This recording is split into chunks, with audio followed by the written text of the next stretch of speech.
Monica, there's a controversy is brewing over that so-called car check bill. The Employee Free Choice Act is aimed at making it easier for workers to join unions. A lot of businesses, though, are not happy about it. In fact, in Eau Claire, Wisconsin, it is being blamed for hundreds of job losses. Joining me live now from Washington is Peter Slutsky, blogger and co-host of Doublespeak, an online radio show, and Amanda Carpenter, reporter and blogger for the Washington Times. Thank you both for joining us.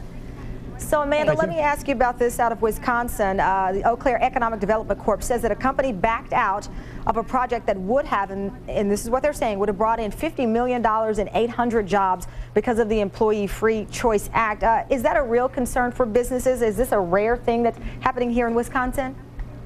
Well, I think it is absolutely a real concern for businesses, but there's so much uncertainty right now with whether, this bill is going to pass. I don't think it's going to happen this year. I mean, recently we've seen Arlen Specter fall off, Blanche Lincoln down in Arkansas, and even Dianne Feinstein saying that she supports a compromise now. So there's a lot of interesting things happens, but that doesn't mean labor isn't going ahead.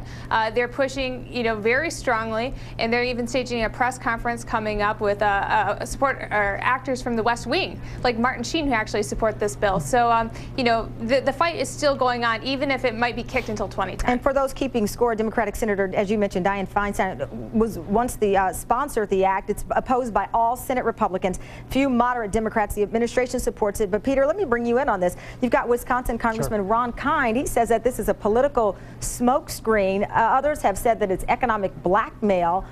What are you hearing? Well, to echo what Amanda just said, the unions, the Democrats in Congress, the White House are moving forward with the Employee Free Choice Act. Unions are a ticket to the middle class for workers across this country. And the Employee Free Choice Act makes it easier for people to join a union.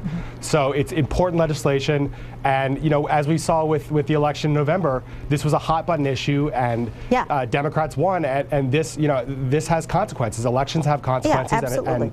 And we expect that this is going to pass this year. So, Amanda, for people at home who are wondering, and maybe they don't live in strong union parts of the country, and there are places like that, believe it or not, but, when you hear about it, it makes it easier for someone to join a union. How does that result in, as the folks in Eau Claire are saying, the loss of jobs? Well, here's what happens. I mean, the most contentious aspect of the bill is whether or not it would maintain the workers' right to a secret ballot. Under the Employee Free Choice Act, if union organizers could get the majority, 50+1 of workers to say that they wanted a union, they could organize by way of, signing a card. This is why it's called car check, instead of having the secret ballot. And so what businesses worry about is that, of course, there's higher costs that come with unionization. I mean, look at what's happened to General Motors right now. They're having to deal with the legacy costs right now, and the government's having to get involved to see how that's going to work out. So that's the reason why businesses are, worried about this, because they have to remain economically competitive. And at the end of the day, it just costs more when to pay workers Peter, when they're unionized. Might we see a compromise here on this?